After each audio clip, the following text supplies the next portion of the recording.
Information and entertainment make a good collabo on Planet Radio 101.1 FM. The whole Keke was under bondage. According to how it was happening, the Keke rider stabbed two people at the two sides in front of the Keke. I will confuse them to come to the market. Congratulations to the media. You have done incredible work. In NLC, it will show you what it does. The Senate observed that PPP has consistently engaged in underhanding. Position, you don't know. Hey, we'll get to go for Africa. When your brother is producing something and you patronizing your brother. Listen to Planet 101.1 FM News at 7 a.m., 12 noon, and 6 p.m. with our news in special English at 2:30 p.m. Mondays to Fridays. Planet Radio 101.1 FM, evolving around you.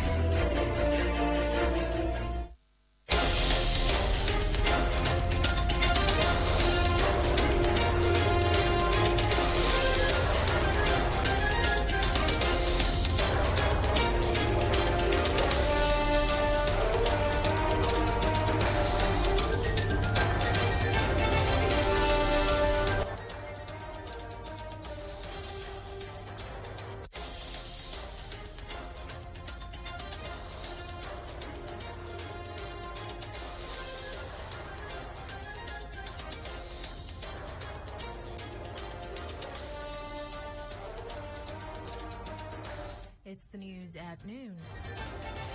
In the news, federal government issues first wholesale gas supply license under PIA. West African Examinations Council appoints Dr. Amos Josiah as new Nigeria's head of national office. Uyo Senatorial District Media Practitioners Forum speaks on issues surrounding Akwabram Traditional Rulers Council law. On the foreign scene, Donald Trump expected to attend civil fraud trial opening today. In sports, Daniel Medvedev, Iga Swiatek both through at China Open tennis tournament. Details coming up shortly.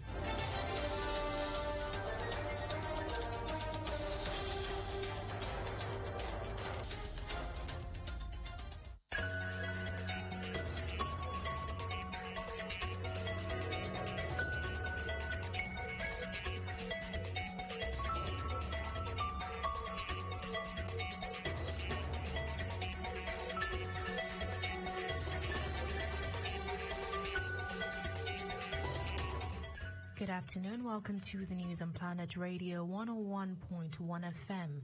Uyo, I am Davina Praise. Omang.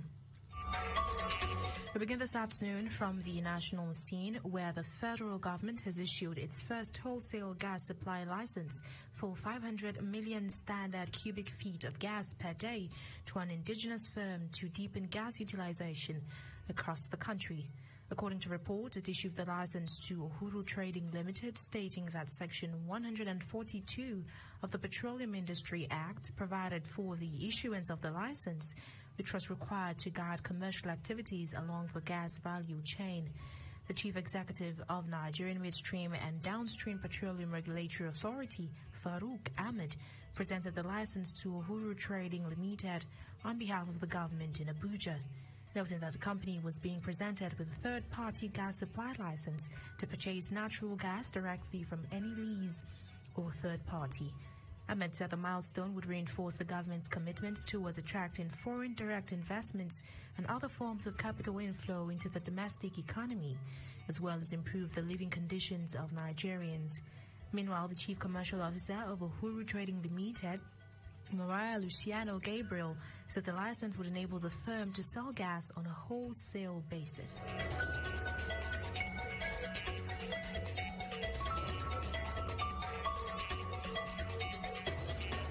In the meantime, the federal government has waived value-added tax VAT on diesel for 6 months.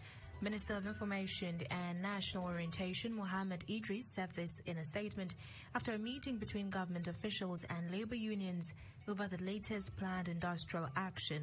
While one of Labour's demands is to cushion the rising cost of transportation via the use of alternative energy sources, the minister said the government is committed to fast-tracking the provision of compressed natural gas buses to ease public transportation difficulties associated with the removal of fuel subsidy. Apart from this, the government said it is committed to the provision of funds for micro and small-scale enterprises. In a separate development, Nigeria has set a plan to help startups raise their total yearly funding rounds to $5 billion by 2027. This was disclosed by the Minister of Communications, Innovation and Digital Economy, Dr. Boshun Tijani, today in a document titled Accelerating Our Collective Prosperity Through Technical Efficiency, a strategic plan for the Federal Ministry of Communications, Innovation and Digital Economy. The minister highlighted that in today's global technology landscape, innovation, entrepreneurship, and access to capital are critical components of a strong digital economy. He stated that the primary objective of the ministry as regards this will be to stimulate the growth and sustainability of startups with a specific focus on those developing innovative solutions for critical sectors of the economy. He further declared that the ministry will establish an active sandbox environment to encourage and empower innovators and entrepreneurs to develop unique solutions for sectors considered to have limited exposure to technological innovation. Also adding that the country is hoping to increase the domiciliation of local technology from 1% to 25% by 2027, increasing their benefits to the economy. Meanwhile, the Minister of Communications and Digital Economy, Boshun Tijani, believes the country's youth are its biggest asset, stating with the right support, they can reshape the world. He made the comment while speaking at the platform's Independence Anniversary event held in Lagos today. According to him, Africa has a huge youth population, with Nigeria having a chunk of that number, many of them tech-savvy.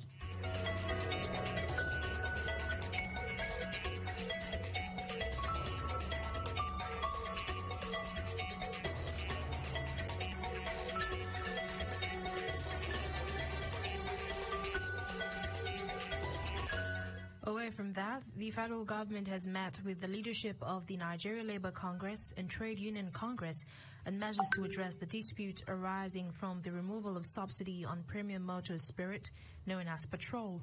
Rising from the meeting, the Minister of Information and National Orientation, Mohammed Idris, in a statement, said part of the resolutions reached during the meeting was that labour unions would consider the apex government offers. He said that NLC and TUC will consider the offers by the federal government with a view to suspending the planned strike to allow for further consultations on the implementation of the resolutions.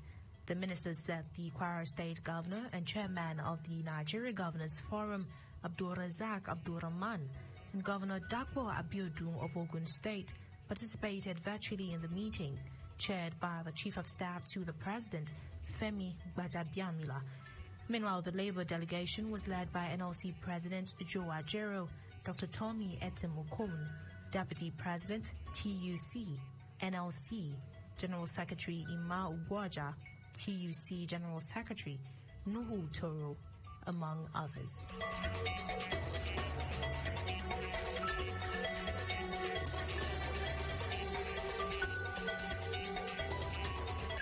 In another development, the West African Examinations Council, WAEC, has appointed Dr. Amos Josiah Dangote as the head of the Nigeria National Office.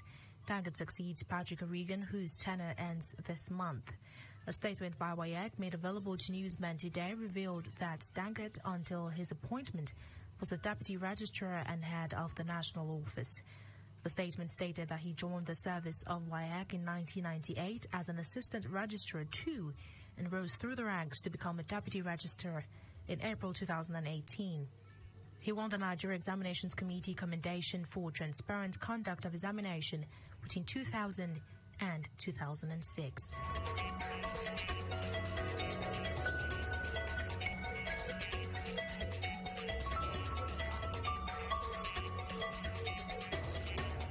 Back here here, Uyo Senatorial District Media Practitioners Forum have called on those beating drums of war over the Traditional Rulers Council law to discontinue, stressing that the ongoing free verse narrative on the law is assuming dangerous and decisive dimensions. A statement by the Uyo Senatorial District Media Practitioners Forum and made available to Planet News noted that it wished to state their position on the matter and to remind citizens that Akwa Ibom is one and that there is nothing that is worth the peace and unity of the state. They noted that in any case, the said Akwa Ibom State Traditional Rulers Council law is neither out of place nor obnoxious, as alleged blackmailers have painted it to be. The groups noted that a look at the status of traditional institutions in states across Nigeria shows that many other states had already operated under the law that gives permanence of the occupants of the stool of number one traditional ruler's stool in their respective states. Using other states as example, it said that Adamawa State has Lamido of Adamawa, Anambra has Obi of Onitsha, Bauchi has Emir of Bauchi, Benue has Tor TV, Borno has Shehu of Borno, Edo has Oba of Benin, and Gombe has Erme of Gombe. Noting that there are also Emir of Hadijia for Jigawa, Emir of Katsina for Katsina, and several others, up to the 23 of them. According to the group, the law should even be celebrated, including those who facilitated the bill for working to bring Akwa Ibom State at par with its contemporaries in Nigeria. It said that the law now makes it possible for Akwa Ibom State to have a number one king who will be a worthy representative and ambassador of the state Traditional Rulers Council, lamenting that it is not about His Eminence Nkenyen Solomon Etuk or about Oku Ibom nor Ibibio, Anang or Oro, saying what is paramount is the permanent interest of Akwa Ibom people.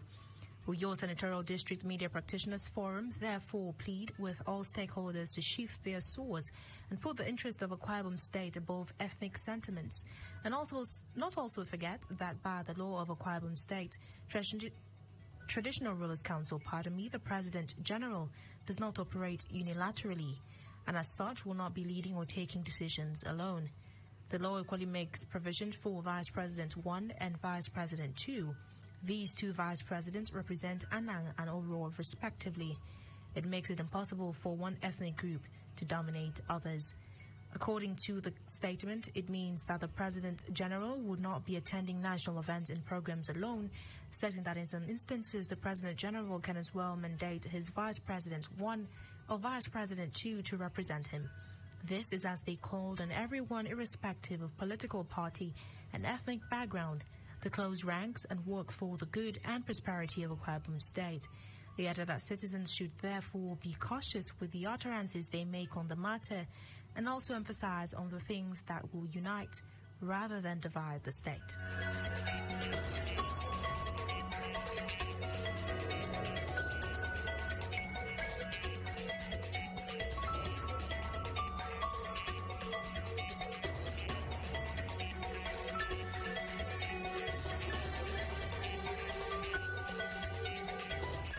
Meanwhile, some notable Ibibio sons and daughters within the state and in the diaspora have paid a solidarity visit to the Oku Ibom Ibibio Ntenyen Dr. Solomon Daniel Etuk on his recent recognition as the President General Supreme Council of Traditional Rulers in the state.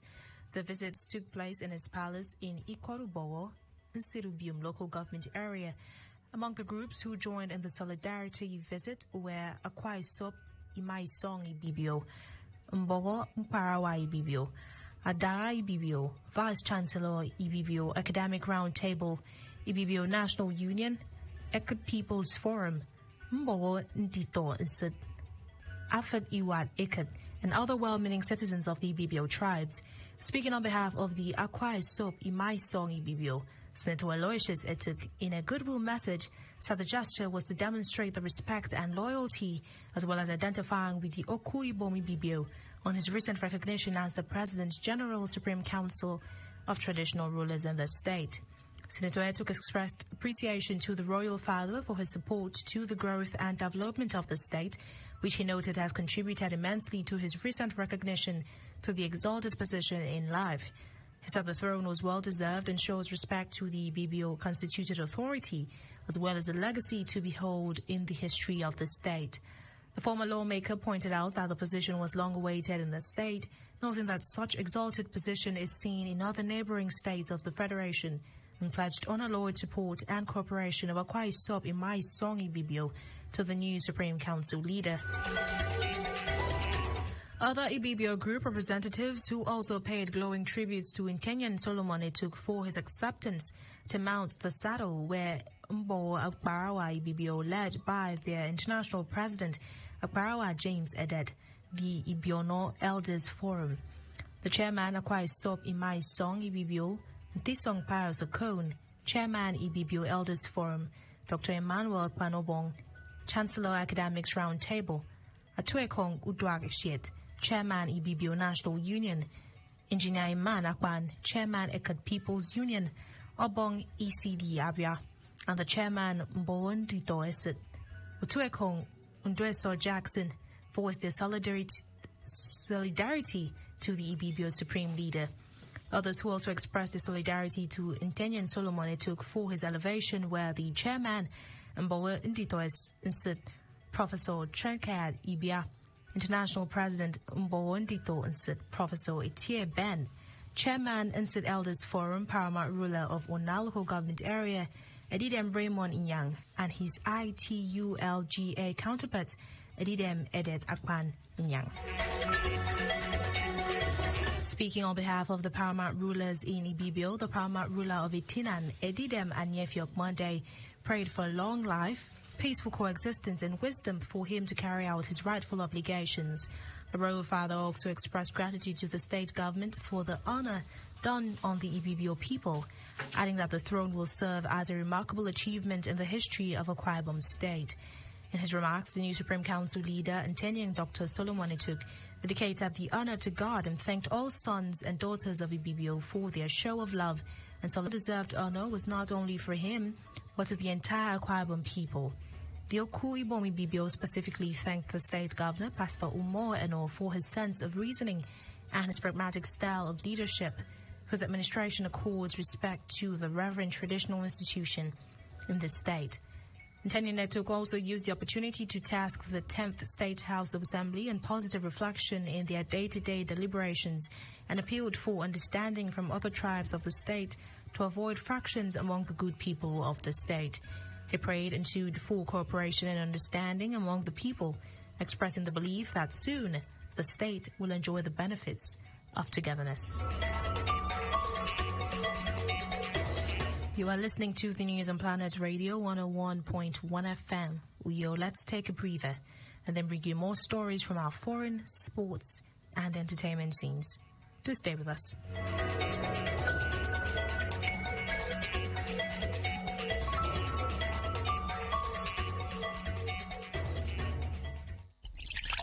Healthy living begins with the choices one makes.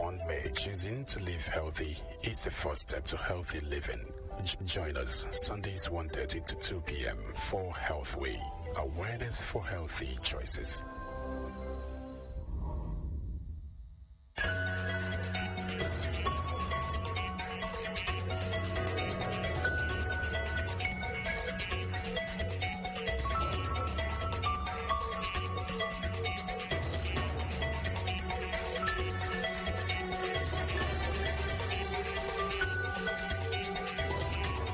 Many thanks for staying with us. On the foreign scene, former U.S. President Donald Trump is expected to appear in a New York court today at the opening of a civil fraud trial, which leaves his business empire in jeopardy. Trump, his two adult sons, and the Trump Organization are accused of inflating the value of their properties by more than $2 billion. Meanwhile, New York Attorney General Letitia James is now seeking a fine of $250 million and a ban on Trump doing business in his home state. As a result of the action, the Trump Organization could be forced to relinquish control of its properties to a court-appointed receiver or ultimately sell some of its landmarks.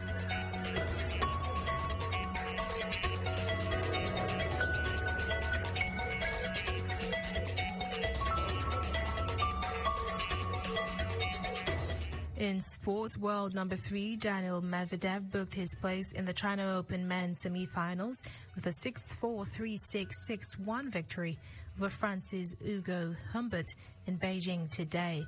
An Austrian first set saw a combined 5 breaks of serve, but Medvedev edged ahead in the 9th game and finished it off with an ace. Reports say the 27-year-old would battle it out with either world number 10 Alexander Zverev or Kylian Nicholas Jarry for a place in the final. Meanwhile, world number 2 and tournament favorite Carlo Alcaraz is due to play his quarterfinal against Casper Ruud this evening.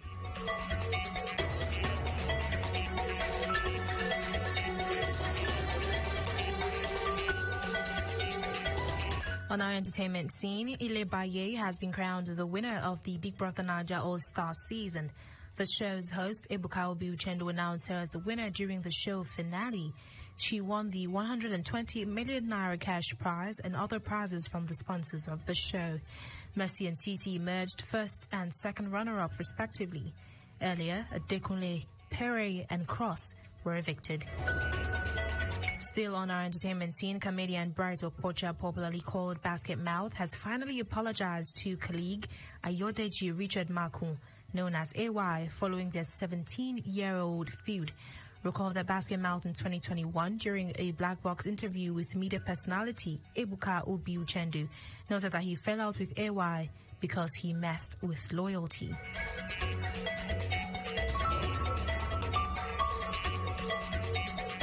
It's been the news on Planet Radio 101.1 FM, but before we go, a recap of the major stories.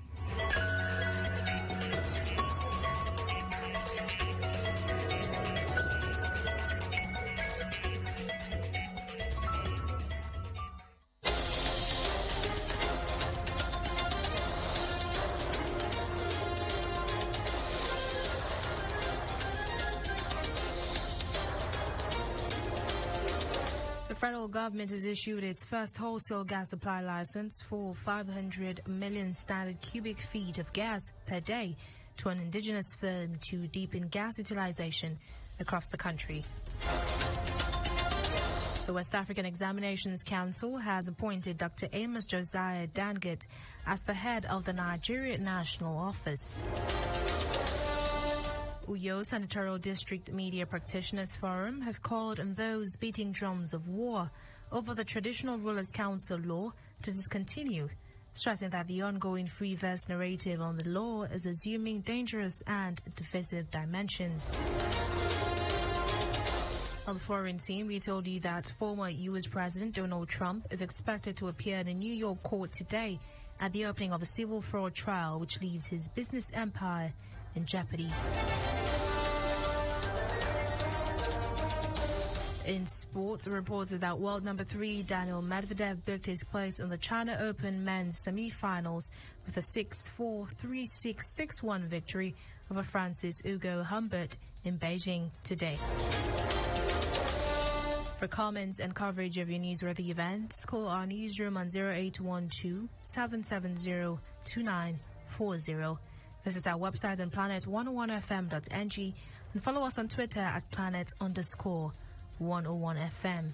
Also like our Facebook page at Planet101FM. Uyo. The news was edited by Jane Uwa. As we end the news, stay safe, be vigilant and on the lookout. Pray as well for the safe return of all abducted corps members from Akwa Ibom. I am Davina Praise. Omang. Good afternoon and happy new month.